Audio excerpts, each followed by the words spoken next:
This year, Malaysians look back on half a century as a modern nation. In 50 years, there have been joyous celebrations, even fun in high places. The 60s is the most liberal period and the most secular time for the country. But there has been turmoil and violence. Saya nampak mayat tu masih ada di jalan raya dan darah tu masih mengalir. Of conflict emerged a massive push towards development. The forging of international alliances and bonds. Malaysians have never lost their sense of humour. With Dr. M, the nose became bigger and bigger, and eventually when it became big, it looked funny to me, and it looked like him. There has been high political drama. No, I have decided. And towering achievements. Saya bangga untuk mengatakan bahawa saya bermula sebagai seorang gadis kampung dan berjaya pergi ke level yang lebih tinggi. It was the most magical, spectacular moment of my life. I didn't want to come back. It's been a historical roller coaster, so fasten your seatbelts and experience Malaysia through the decades.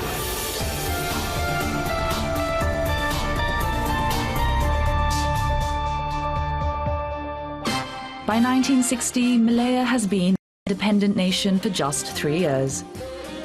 The first Prime Minister and father of independence, Tunku Abdul Rahman, fears that the threat of communism could easily engulf the region and endanger Malaya. In 1961, he proposes incorporating other territories, and after 2 years of negotiations, Malaya becomes Malaysia, with the addition of British colonies of Singapore and Sabah and Sarawak in North Borneo.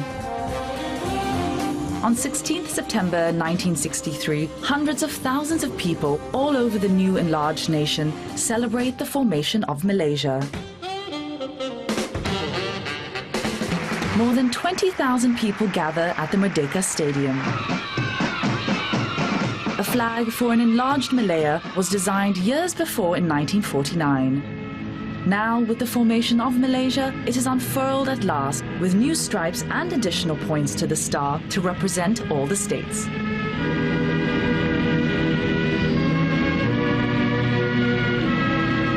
Tunku Abdul Rahman calls on Malaysians to defend the flag of the new nation with all their strength, and even when necessary, with their lives.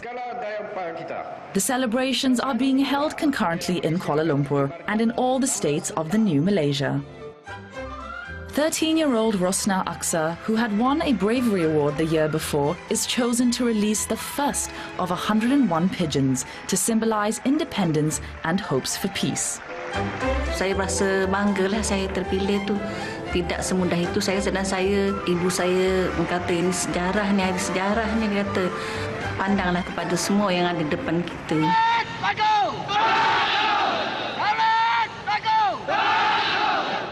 In Kuala Lumpur, capital of the new nation, it's party time. We heard that there's a big celebration in Kuala Lumpur. Everybody from Penang come to enjoy see the celebration. It's a very beautiful place, KL all the time. Thousands of people have come to enjoy the procession. Malam itu cukup meriah dan suasananya cukup riang. Jadi perarakan itu saya rasa tak kurang daripada 30 buah lori berhias.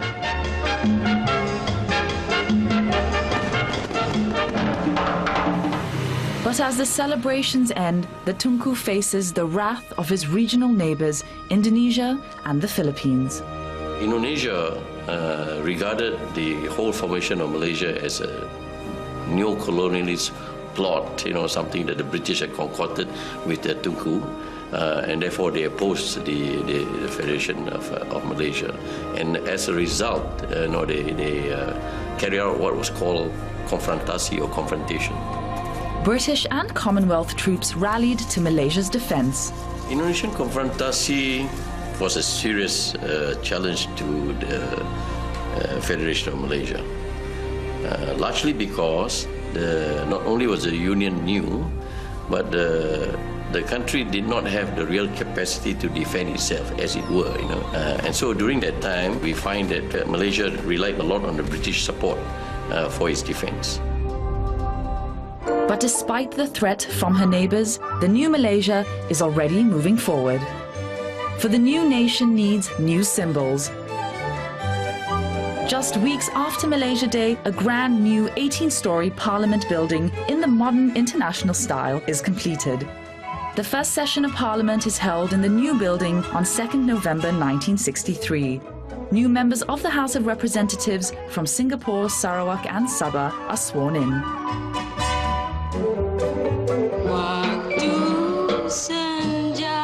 In the new nation, there is a fragile sense of optimism, but the Tunku celebrates in his own way.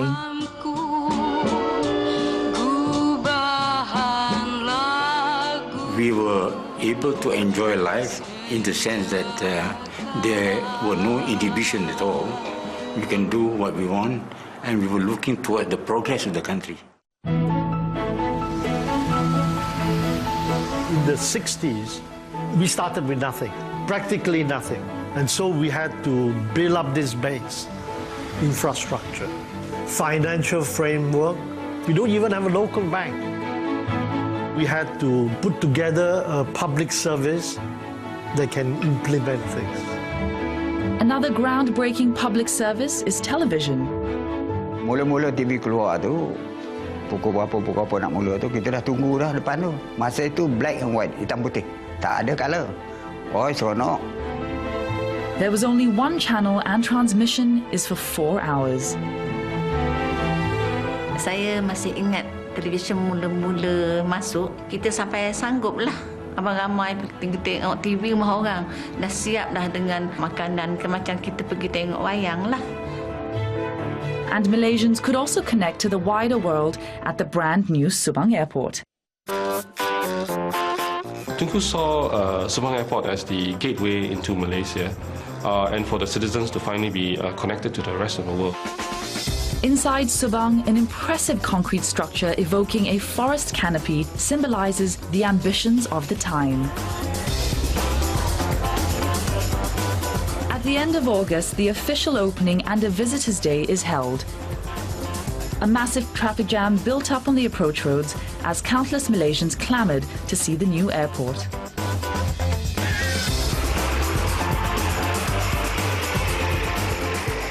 But even as people celebrated at Subang, relations between the Tunku and Singapore Chief Minister Lee Kuan Yew plummeted.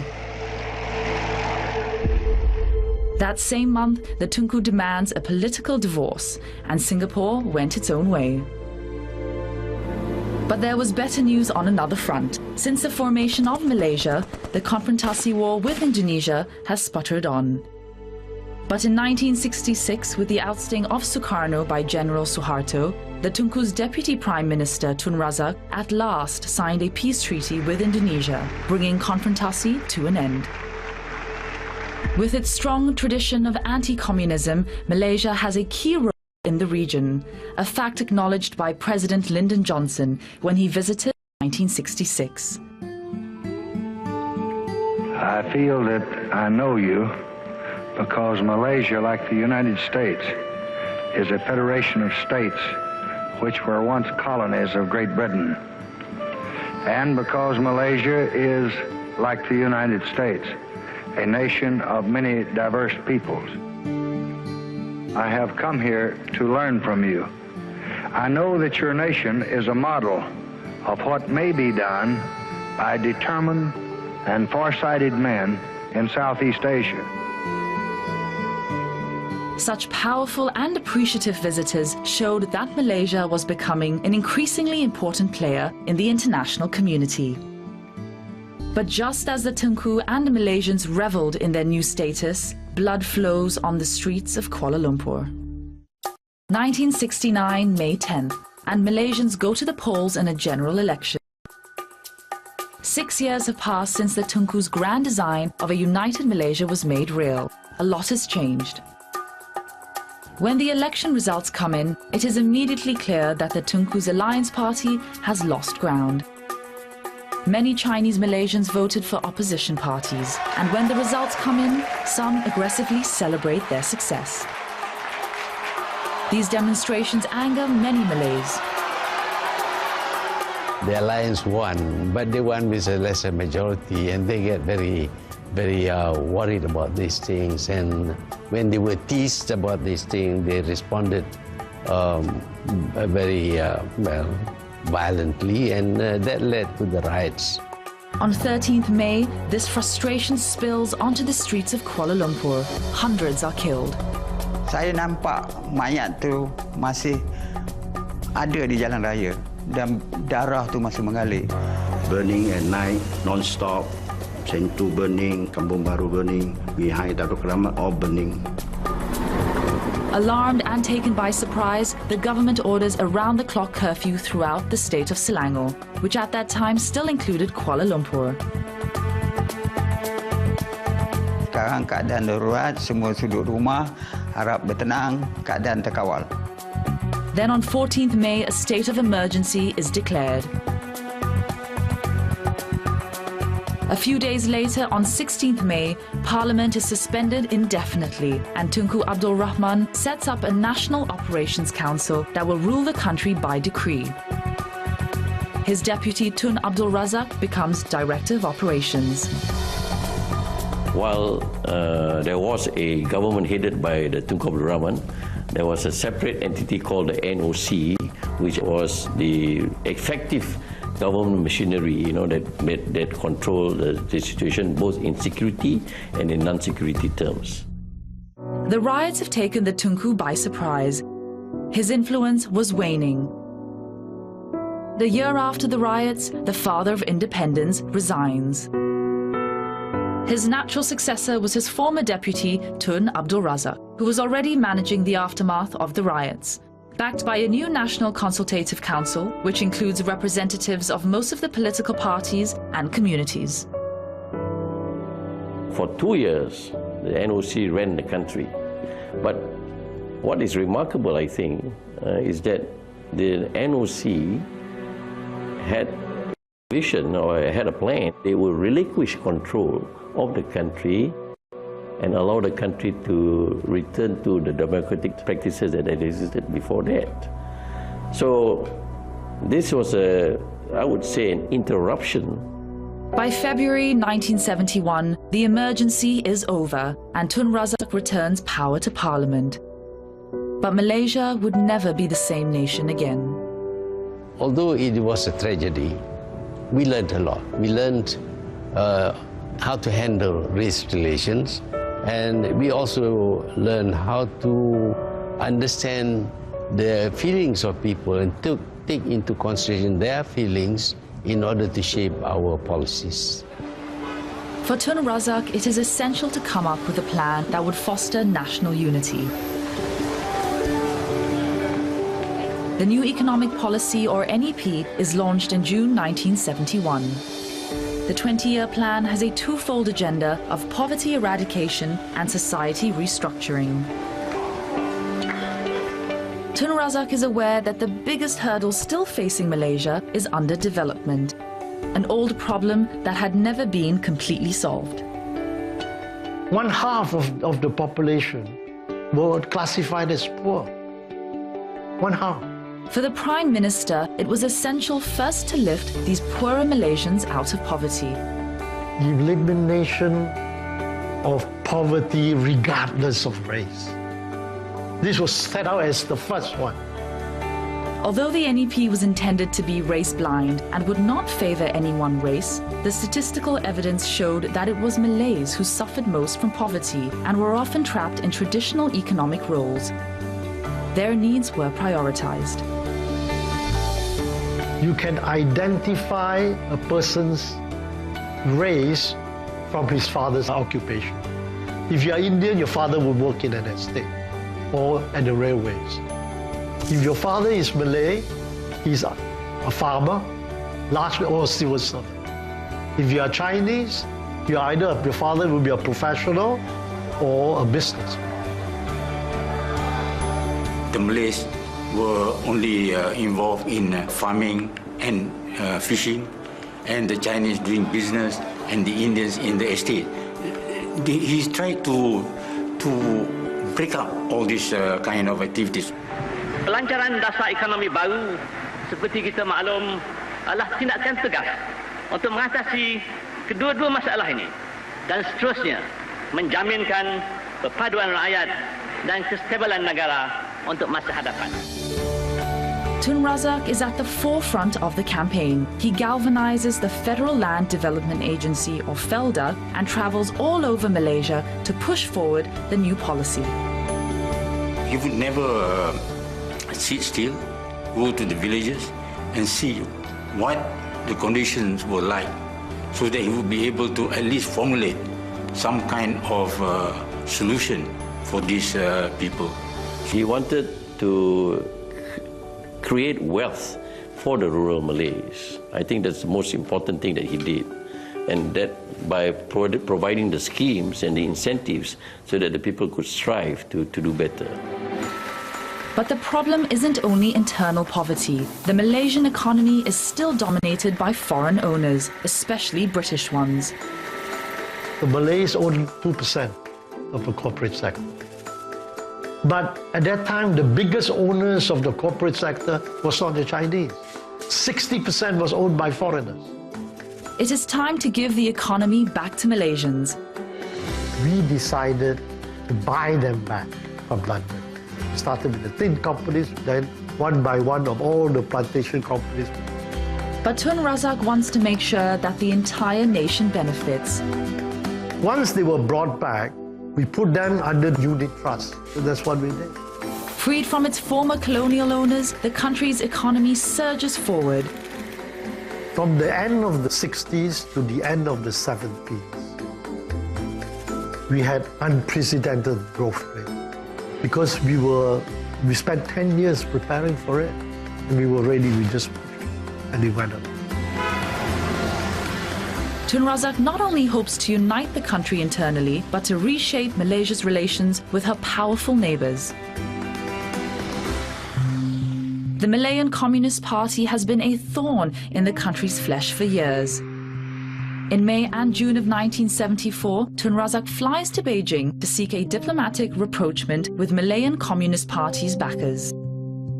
So Tun Razak's visit to China in 1974 was significant. Malaysia is one of the few countries that actually faced a real communist insurrection. It was incited or had support from China. What was the enemy now can be considered a friend.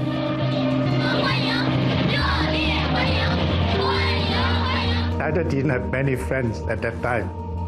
And being the first ASEAN leader to pave the way for friendship, China definitely appreciated very, very much. The highlight of Tun Razak's 6-day visit to China is a 90-minute meeting with Chairman Mao Zedong. He takes the opportunity to broach the problem of the continuing communist insurgency in Malaysia. He put a question to Mao Zedong. You are an expert on guerrilla warfare. We have this problem back home. Can you give us some advice? How do we deal with them? Mao's reply surprises everyone. He said, you are in the open. You are a legitimate government. The communists were in the dark. So be patient. The problem would disappear and be solved. Tun Razak's visit is the first step towards freeing the region from the constant threat of war. It would take another 15 years before the Malayan communists agreed to end the insurgency. Back in Malaysia, a young cartoonist is also making waves. His Scenes of Malaysian Life is a huge hit. His name is Muhammad Nur Khalid, better known as Lut. I had to reach out to those people who read the newspapers. And so I would choose subjects that are very familiar to people. You know, I started off with weddings. I would draw about soccer. I would draw about eating habits. I would draw about bus ride. Whatever it is that we experience. And I enjoyed that.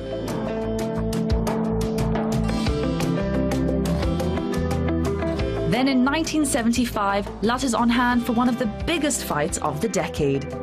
Kuala Lumpur was the center, and you know, international stars come here. We were very proud. And then when we saw Muhammad Ali coming down from the plane, and he looked so good, you know, and we were so happy. We look forward to the fight.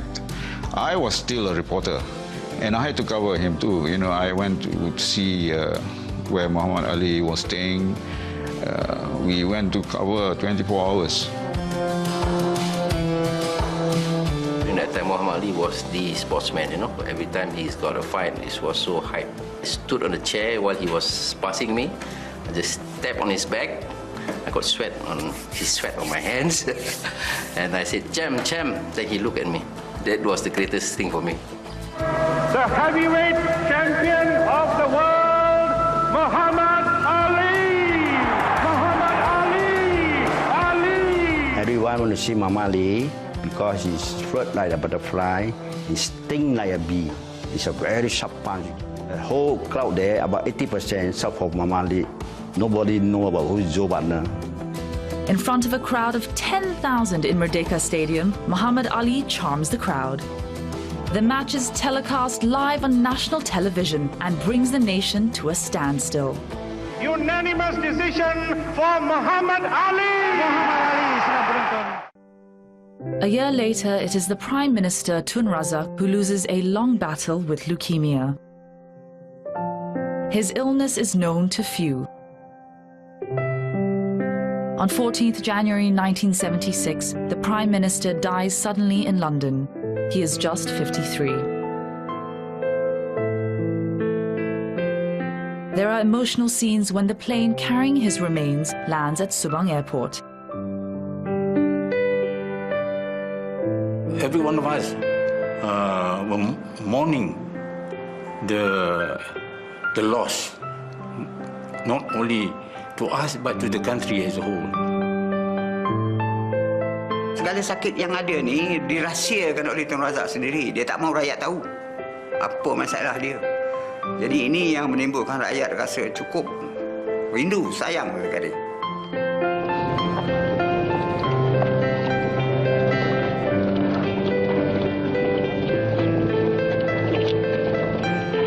It was a very sad day.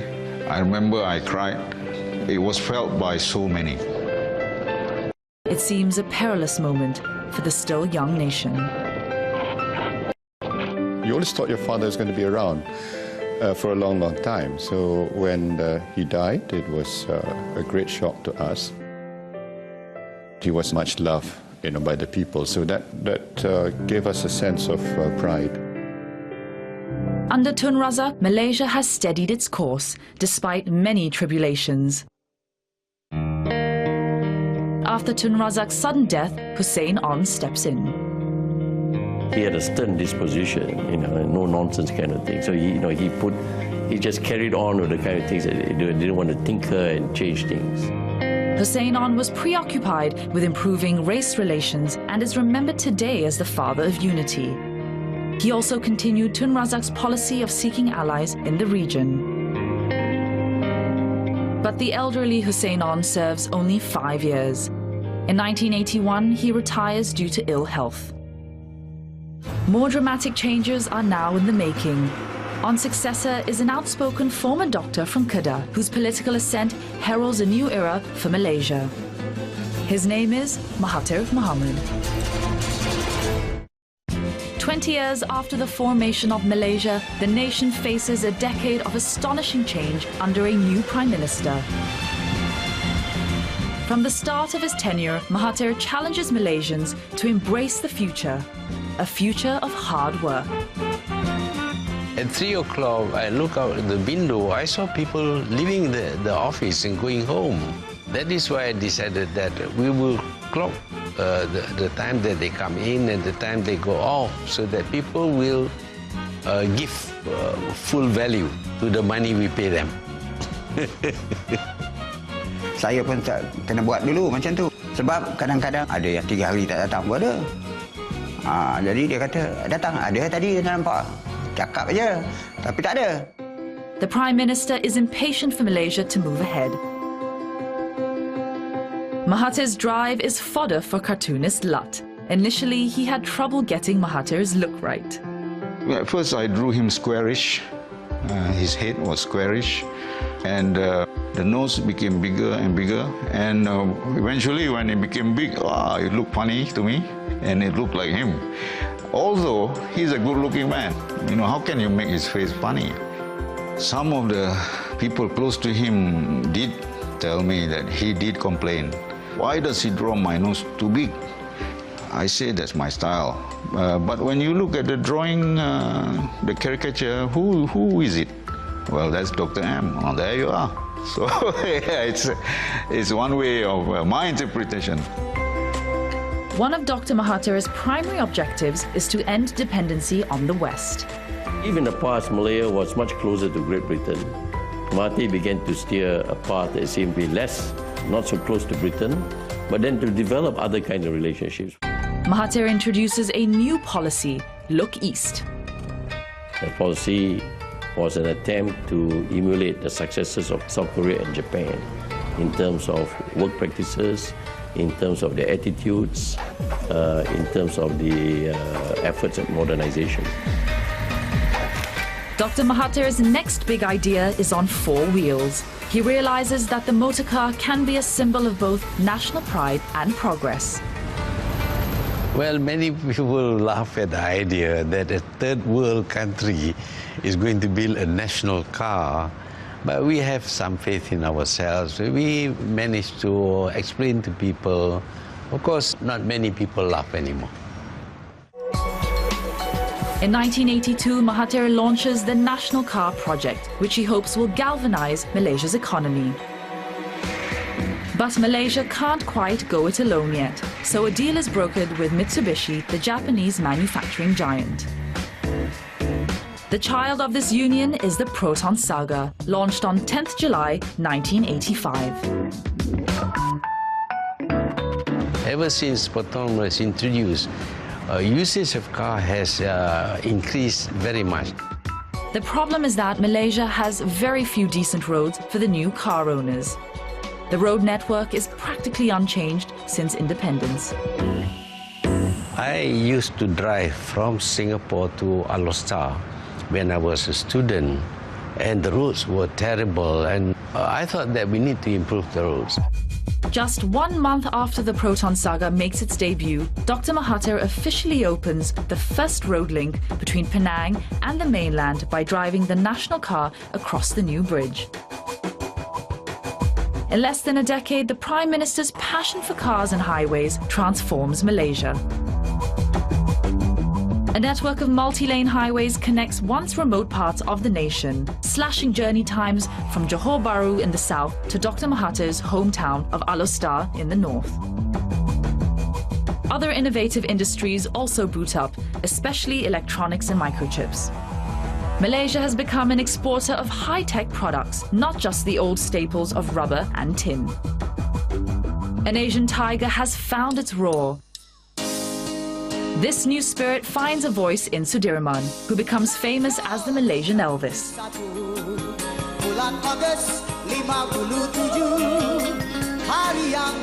Setiap satu-satu konsert tu dia buat, dia lain daripada yang lain. Maksudnya kalau dia buat satu tu hal tu, ini dia cara coraknya. Pergi yang lagi satu pula, lain pula corak dia. Jadi apabila orang tengok Sudirman ni, dia tengok, Sudirman ni banyak idea dah.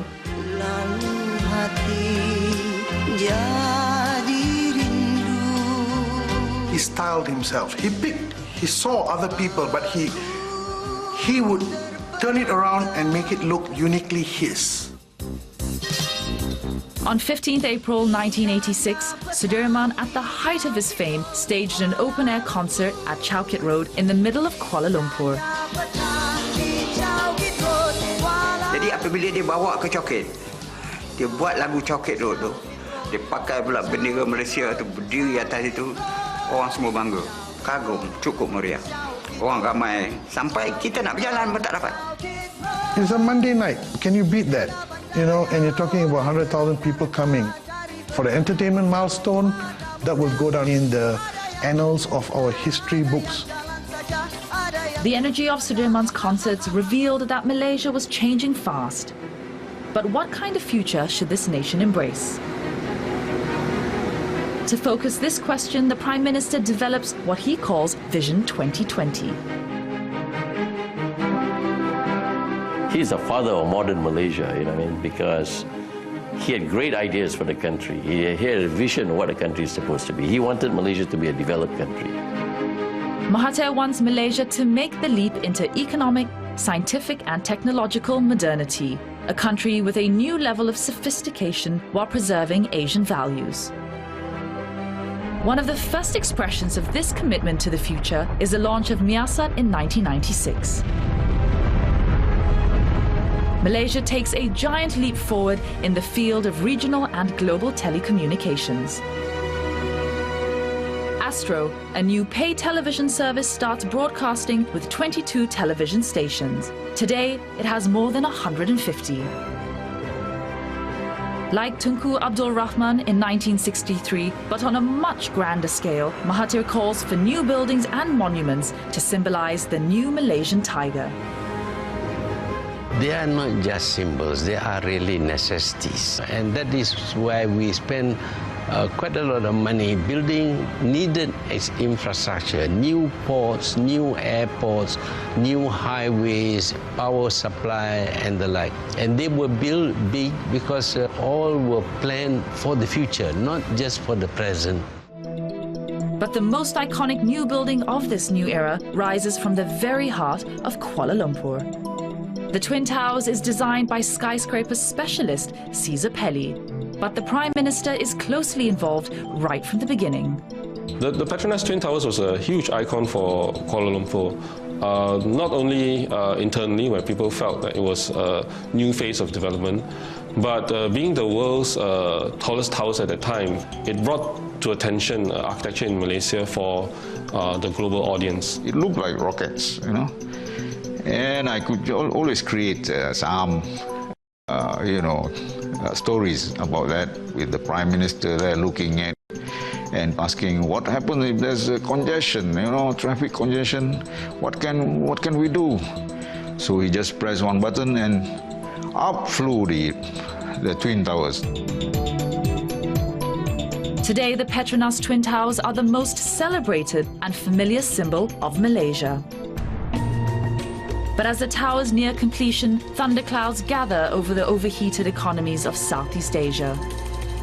1997 will be a catastrophic year for Asian nations. In July, the Southeast Asian economies are suddenly in freefall, and Malaysia is clearly heading towards a recession. Many companies in the country are going bankrupt. Construction sites become ghost towns. The economy was tanking. Every macroeconomic indicator was down. As a result of which, total demand in the economy fell by something like 36%. Mahathir was worried. During that time, we really suffered. I personally feel very much trouble.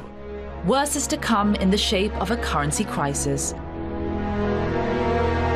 The ringgit falls by almost 50% against the dollar, and the stock market loses over 65% of its capitalization, wiping almost $225 billion off share values. Nations in trouble like this are often forced to turn to the International Monetary Fund, the IMF, for assistance. By then, the Thai currency crisis hit. Korean crisis hit, followed, and then Indonesia. All of them went on IMF programs. We are next on the list. The IMF recommends austerity cutbacks. I had to think how to manage this problem. Of course, the easy way out would be to just submit to the IMF and the World Bank. And when we studied their proposals, we found that they were negative. They would just make things more difficult for us. We would be poorer. Although his deputy and Minister of Finance, Anwar Ibrahim, argues for letting the IMF sort out the problem, Mahathir stands firm. Huge powwow with Mahathir. Mahathir says, No way. Doesn't make sense. Size don't fit all. So we decided we must find a way and we must stop this currency depreciation due to currency trading. For the first time in history, the Malaysian ringgit is pegged to the US dollar, preventing further speculation. It will take some time for this new economic policy to pay off, and national morale is still at a low. But there's a show to put on, for Malaysia has been chosen to host the 16th Commonwealth Games. After 6 years of hard work, Malaysia puts on the biggest sporting extravaganza ever staged in the country, which opens in spectacular fashion. People need an uplift, and at least 100,000 cram into the new national stadium, and a record of 800 million television viewers tune in worldwide. Coming out at the opening night of the ceremony, it was an amazing feeling because it was a home ground thing and there was just so many people supporting us, just cheering out on us, and it was amazing, it was amazing. Felt great because I was driven around the track on an open jeep and people were cheering, they were really enthusiastic about the whole thing. All the stands, more than 40,000, 50,000 people were there. They were cheering all the way. And it was, I think, one of the greatest moments in my life, driving around the track on the opening night. So even in the midst of crisis, Malaysia ends the millennium on a high note. And in the new century, Malaysians will look ahead to new frontiers of achievement. Malaysia welcomes the new millennium in a spirit of optimism. The economy rebounds strongly and the country is back on track. Malaysia's longer-serving Prime Minister, Dr. Mahathir, always insisted that it was not enough to build roads and bridges. A new generation has to be inspired to make a contribution. They will be the soul of development, 21st century Malaysians. It is a Malaysian singer called Siti Nurhaliza who expressed this ideal.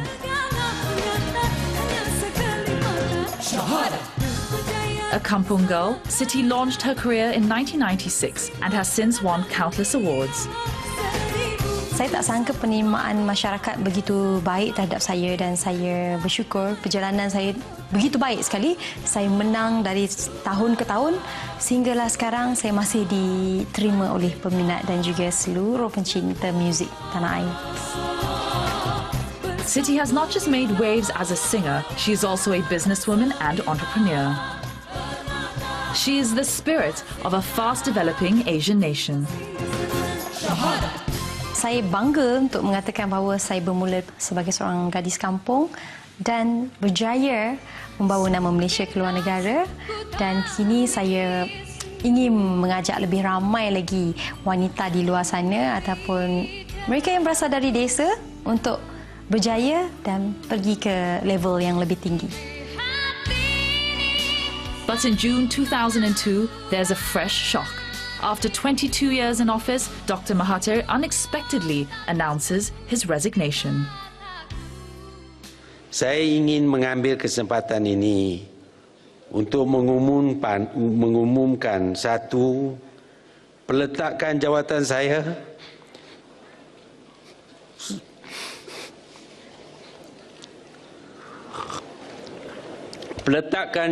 saya sebagai Presiden UMNO dan semua jawatan-jawatan yang dipegang oleh saya dapat. Dr. Mahathir has served for more than 2 decades as Malaysia's Prime Minister. His emotional resignation is a profound shock to Malaysians. Many wonder what the future holds. No, I have decided. Dr. Mahathir will leave office fully a year after making his shattering announcement. He hopes to ensure a smooth transition for his deputy, Abdullah Badawi, who continues to hold up the torch of development. When he finally assumes power, Prime Minister Badawi quickly makes his mark. He pushes forward a big engineering project that was close to the heart of his predecessor. This is the world's first combined traffic and storm water tunnel.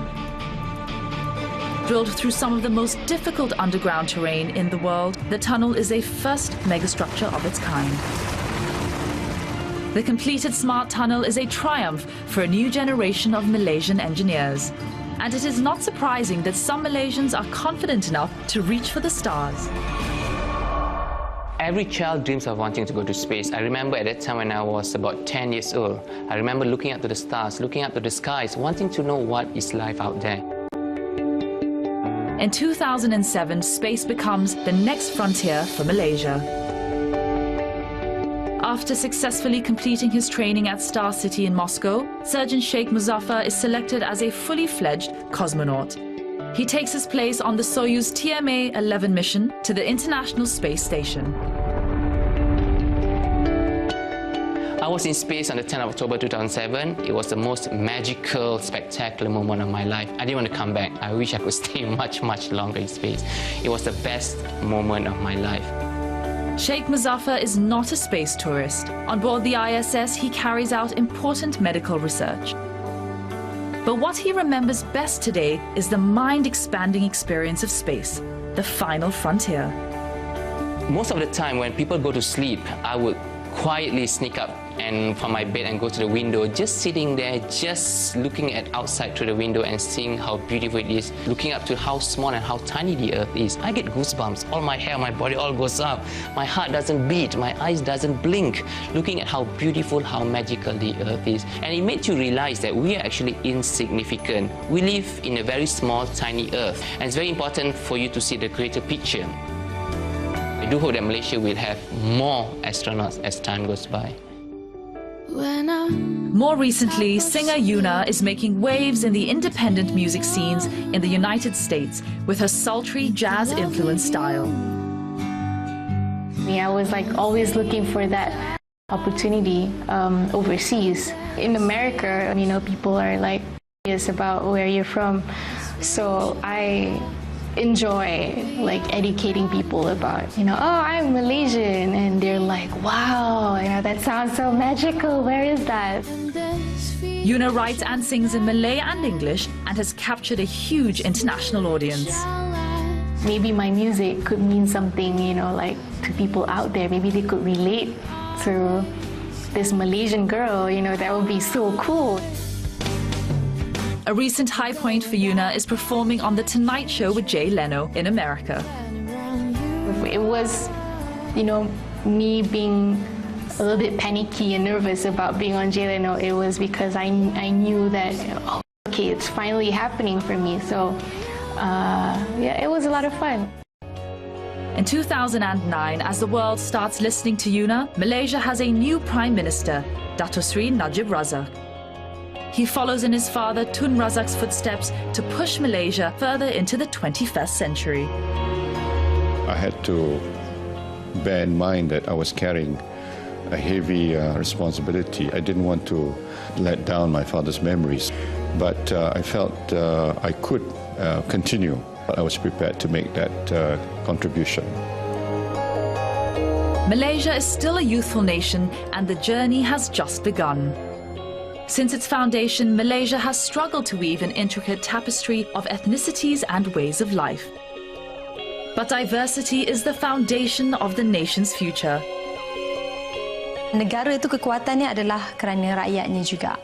Walaupun kita hidup berbilang bangsa, kaum, agama, saya rasa itu keistimewaan Malaysia berbanding dengan negara-negara yang lain, dan kita seharusnya menjaga keamanan yang ada ni.